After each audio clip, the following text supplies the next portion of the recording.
After the other fight video I made, it made me wonder a new question. Who will win?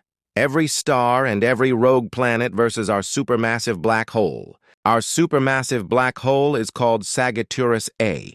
I will call it the black hole for short. Using this scene, we know how many rogue planets there are.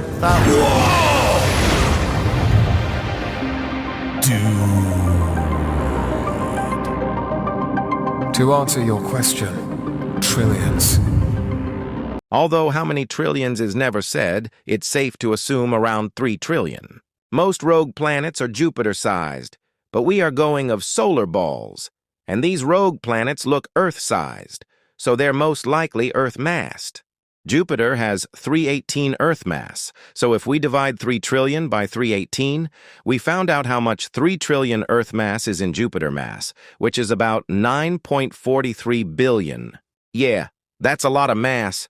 To find out how much sun mass that is, we divide 9.43 billion by 1047, which gives us 9,006,000 sun mass.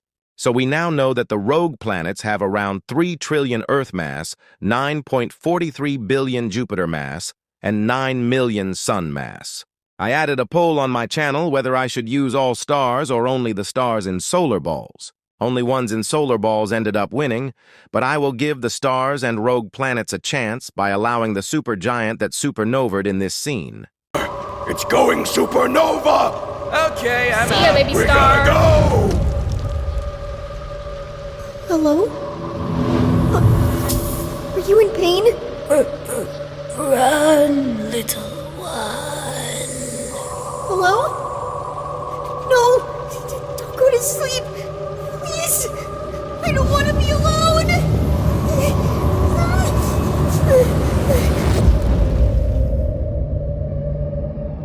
The fans of solar balls think that this is the star that scientists think formed our star. This star was estimated to have 200 sun mass.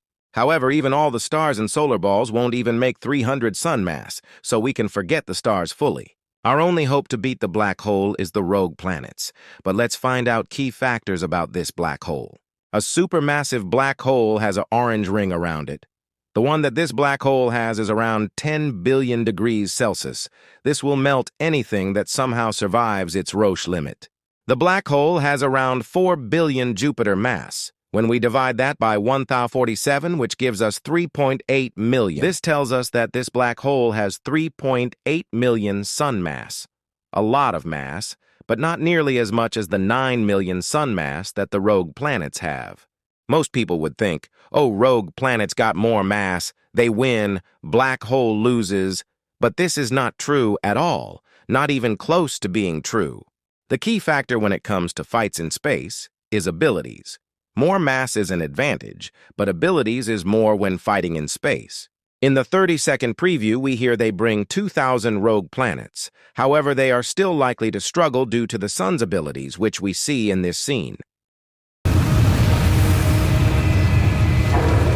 He's spinning in the opposite direction!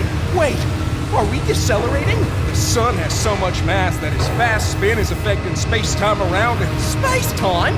Bloody heck, mate, what are we up against? This tells us if an object is so massive, it can affect time. For the sun, like Jupiter says, it needs to spin really fast. But for the black hole, it does not even need to do that. Just going closer and closer to it, the slower time gets for the planet going close to the black hole. The rogue planets, despite them having more mass in total, cannot do that due to their mass being in total. The black hole wouldn't even need to try, due to just being near it will cause the rogue planets to get torn apart by the Roche limit. Or if they somehow don't get torn apart, the intense heat of the gas-like ring will melt the planets in a blink of an eye. And on top of that, for the rogue planets, time would seem to freeze, making it extremely hard to fight back. You might be thinking, what if they form that line and use their gravity to fight back, like they did in the Planet Revolution Part 3? They cannot do this due to them not being able to get enough time to do so before dying, and if they want to do that without dying, they will have to be so far that the black hole can't do anything. But from that distance, the rogue planets wouldn't affect the black hole. In conclusion, the black hole wins, despite the rogue planets having more mass altogether. There comes with advantages of having more abilities. Having a total mass means there's less abilities for the rogue planets. Not even stars could do anything to help the rogue planets. Thanks for watching.